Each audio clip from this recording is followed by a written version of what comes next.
Hello pong muli sa inyong lahat. Kamusta na po kayo?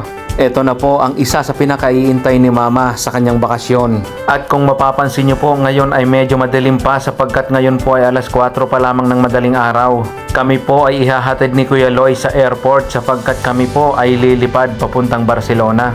At after lamang po ng halos 20 minuto ay heto po at nandito na agad kami sa airport. Nakapag-check-in na po kami at ngayon po ay papasok na kami sa loob ng eroplano. At excited na rin po si Mama sapagkat makikita niya na rin po ang kanyang mga pinsang matagal na rin po niyang hindi nakikita. At after nga po ng 2 oras ay heto po at nandito na po agad kami sa Barcelona. Bumili na rin po kami ng ticket at heto po at sakay na rin po kami ng train. Ngayon po ay alas 11 pa lamang ng umaga at ang oras po ng check-in doon sa apartment namin kinuha ay alas 3 ng hapon. Kaya po nag-decide muna kami na puntahan yung bakery na Pinoy po yung nagtitinda. At sila din po mismo ang gumagawa ng tinapay. Ang plano po namin ay doon muna kumain. Ngunit sa kasamaang palad po pagdating namin dito ay nasa bakasyon sila at ito po ay sarado. Kaya naman po tinawagan ko muna yung aking isang tito na doon muna kami didiretso sa kanyang resto hanggang sa kami po ay makapag-check-in. After po ng isang saglit ay heto po at nandito na kami sa kanyang resto. Ito po ay sarado pa dahil nga kami po ay maagang dumating dito. Ngunit sa isang saglit lamang po ay heto at paparating na rin po siya.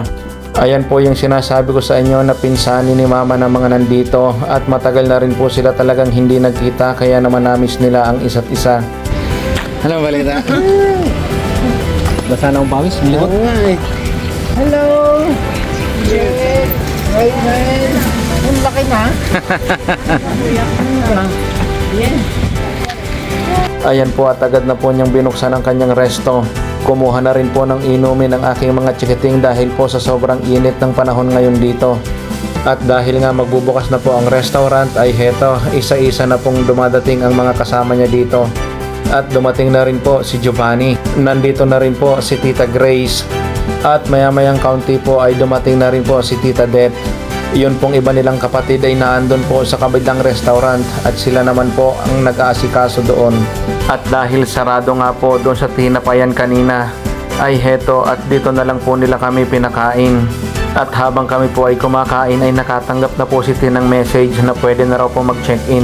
Kaya naman po after namin kumain ay heto, pinuntahan na po agad namin itong apartment para na rin po makapagpahinga muna sapagkat kami po ay mga napagod talaga sa biyahe. After po namin makapagpahinga ay tinawagan po kami ni Tita Ami at doon naman daw po maghapunan sa kanilang restaurant. At ngayon po ay on the way na po kami doon kasama po namin si Tita Det. At after po ng halos 20 minutes na lakad simula doon sa isang restaurant ay heto, narating na po namin itong kanilang pangalawang restaurant. At ito po ang Bell Pepper number 2. Serve mo na, serve. Ay, basa akong pawis. Ako, basa akong pawis.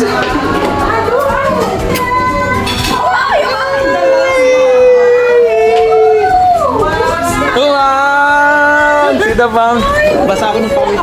Ako naman, amoy kusina!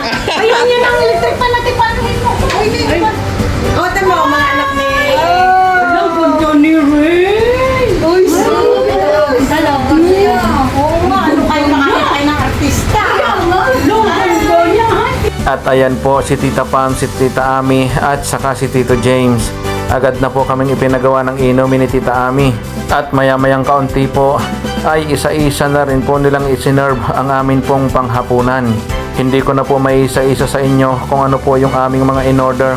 Basta't sila po ay napakarami ng niluto at inihanda para sa amin. Maraming salamat po mga titos and titas sa palibreng pananghalian at hapunan. Talagang kami po ay nabusog ng bonggang-bongga. Salamat po. God bless.